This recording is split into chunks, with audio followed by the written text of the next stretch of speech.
ने कुछ जानकार तो यहां तक सवाल उठा रहे हैं साहब कि जिस तरह से ये आई लव मोहम्मद कहा जा रहा है ना, वो भी ठीक नहीं है। मतलब दूसरे धर्मों के लोग भी सम्मान से मोहम्मद साहब कहते हैं, मोहम्मद साहब या पीस बी अपॉन हिम पूरा कहा जाता है। तो इस तरह से आई लव मोहम्मद कहना, क्या ये मोहम्मद साहब का अपमान नहीं है? कुछ लोग ये सवाल उठा रहे हैं। मुस्लिम संगठनों को भी इसका क्या विरोध करना चाहिए, इसको लेकर अलग तरह की बहस छिड़ चुकी है। उधर बरेली में आपको बता दे क्या हो गया।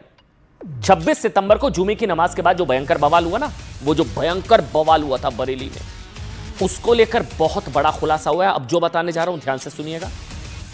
सूत्रों के मुताबिक बरेली में करीब 40,000 उपद्रवियों को इकट्ठा करने की, ये पढ़ते रहिए आप, पढ़ते रहिए, आपका दिमाग घूम जाएगा।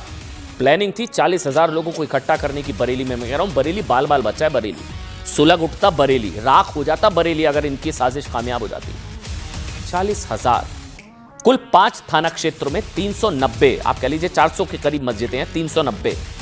दंगाइयों का प्लान था कि अगर एक एक मस्जिद से भी 100 लोग आ जाए ना, 100 तो 400 हैं, तो मतलब इस हिसाब से तो 40,000 लोग इकट्ठा हो जाएंगे। 40,000, इतनी भीड़ एक जगह पर इकट्ठा होगी तो उसे उकसाकर माहौल खराब करना आसान हो सकता है। लेकिन प्रशासन ने इस्लामिया ग्राउंड समेत सभी स्थानों पर पर्याप्त पुलिस फोर्स तैनात कर दी, जिससे दंगाई अपने मकसद में कामयाब नहीं हो पाए। पुलिस के मुताबिक ये तौकीर रजा, ये बरेली हिंसा का सबसे बड़ा मास्टरमाइंड, ये भड़काऊ मौलाना, इस तौकीर रजा के करीबी नदीम ने नमाज के वक्त 55 लोगों को व्हाट्सएप पर कॉल किया था। ये जुमे के बाद ही हुआ था ना, दंगे जैसे हालात हुए थे जुमे की नमाज के बाद। तो ये दावा है पुलिस का कि इसका तौकीर का करीबी है नदीम, इसने नमाज के वक्त 55 लोगों को व्हाट्सएप पर कॉल किया, कहा कि तैयारी के साथ आ जाओ, तैयारी के साथ आ जाओ। अब ये देखिए सारे हाथ भी जोड़ रहे हैं। वैसे ये इस तस्वीर की भी कहानी मैं आपको बताऊंगा।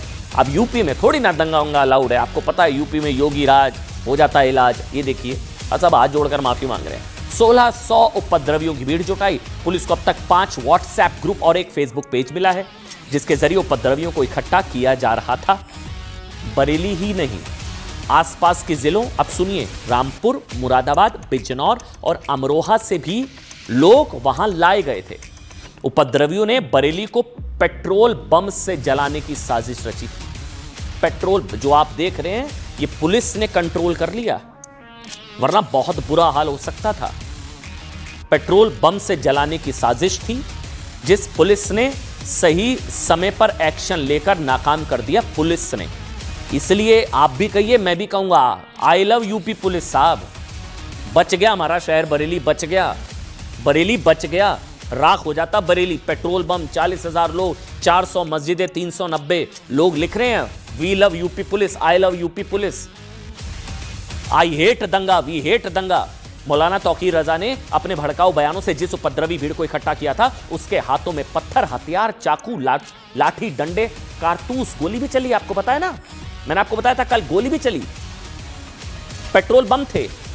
अगर पुलिस उपद्रवियों पर थोड़ी भी ढिलाई बरतती, थोड़ी भी, और एक्शन लेने में जरा भी देर हो जाती ना, तो ये पूरे शहर को जलाने की तैयारी करके आए थे। उधर आज बरेली हिंसा के आरोपियों को जब पुलिस ने मीडिया के सामने पेश किया, आप वो दिखाइए तस्वीर जिसका मैं जिक्र कर रहा था, ये देखिए। अब हाथ जोड़ रहे हैं। अब हाथ जोड़ने से क्या मतलब, क्या फायदा साहब? आपने क्या किया बरेली का हाल? अच्छे खासे शहर की सूरत बिगाड़ दी। आप लोगों का प्लान था, अब हाथ जोड़ने से क्या होता है? ये सारे आरोपी हाथ जोड़े हुए नजर आ रहे हैं आपको, ये देखिए आप, सारे हाथ जोड़े हुए नजर आ रहे हैं। इन सबका दंगा करने का प्लान था। पेट्रोल बम, गोली वोली चल गई, पत्थर, लाठी, डंडे, टकराव, हिंसा, उपद्रव, आगजनी, वो मोहब्बत के नाम पर नफरत की पूरी दुकान, और अब सारे जोड़ रहे हैं हाथ। सुनाइए क्यों कर रहा है। आज जो है 58 लोग डिटेन किए गए हैं, और इसमें से कुछ लोगों को, 21 लोगों को छोड़कर बाकी सभी जेल गए हैं। जो 21 आज की अरेस्टिंग थी, उनके खिलाफ जो है पूछताछ की कार्रवाई अभी चल रही है। एसआईटी का गठन किया गया है, जो एसपी सिटी के नेतृत्व में रहेगा, और एक अन्य राजपत्रित अधिकारी रहेंगी। साथ ही इसमें 10 अन्य आईओ रहेंगे जो इस चीजों की विवेचना कर रहे हैं। अब देखिए, बरेली हिंसा के आरोपियों पर यूपी पुलिस का एक्शन आज भी जारी है। इस मामले में अब तक 10 एफआईआर हो चुके हैं, 10 एफआईआर। 55 लोगों को गिरफ्तार किया गया है। किसी भी तरह के विवाद की स्थिति पैदा ना हो, इसको देखते हुए शहर में इंटरनेट को बंद कर दिया गया है। इंटरनेट बंद है। बरेली विकास प्राधिकरण ने जिस होटल में तौकीर रजा ने शुक्रवार को शरण ली थी ना, वो जाकर छुप गया था, उस होटल को सील कर दिया गया है। होटल सील, जिस होटल में तौकीर रजा भड़काऊ मौलाना था, उस होटल को सील कर दिया गया। बताया जा रहा है साहब कि इस हिंसा के पीछे साजिश सीए और एनआरसी जैसे विरोध प्रदर्शनों की तर्ज पर तैयार की गई थी। बहुत बड़ा प्लान था बरेली को जलाने का। जैसे ये 2010 में भी वैसे एक इस तरह का दंगा हो चुका है बरेली में, उसकी भी मैं बात करूंगा। सीए जैसा प्लान था। नाबालिगों और बच्चों को भीड़ में सबसे आगे रखा गया। इस प्लान के जरिए बरेली में एक बार फिर, अब बात कर रहे हैं 15 साल पहले क्या हुआ था, 2010 की तरह दंगा भड़काने की साजिश थी। अब कुछ लोगों को नई जानकारी तो आपको बताते, 2010 में 12 वफात के जुलूस के दौरान हिंसा के बाद भीषण दंगे हुए थे। 1 महीने तक शहर में कर्फ्यू रहा था। 2010 ये चाह रहे थे 2025 में भी वैसा ही हो। दंगाइयों ने हिंदू व्यापारियों की 30 से ज्यादा दुकानों को निशाना बनाया। मार्केट की सुरक्षा के लिए बनी पुलिस चौकी तक को तहस नहस कर दिया गया था। उस वक्त यूपी में बीएसपी की सरकार थी। उस दौरान भी मौलाना तौकीर रजा पर दंगा भड़काने के आरोप लगे थे, लेकिन उन्हें सिर्फ 2 दिन बाद रिहा कर दिया गया। अब ये गए अंदर। अब तौकीर रजा अंदर गया, उस वक्त 2 दिन में रिहा हो गया था। शायद इसलिए आज सीएम योगी ने दंगाइयों को सख्त निर्देश और आदेश और संदेश दिए। सीएम योगी ने कहा कि उपद्रवियों को यह भूलना नहीं चाहिए कि यूपी में किसका शासन है। नरक का टिकट कट जाएगा। एसपी बीएसपी का वक्त चला गया। अब जो भी व्यवस्था को चुनौती दे सकता था, दंगाइयों को जो सबक सिखाया गया, उनकी आने वाली पीढ़ियां भी उपद्रव करने से पहले 2 बार सोचेंगी। सुनिए क्या कुछ कहा किसने। हमारी पहले से तैयारी रहती है और जब भी दुस्साहस करेंगे ऐसे ही पिटोगे जैसे बरेली के अंदर पीटे गए हो। लातों के भूत बातों से नहीं मानते।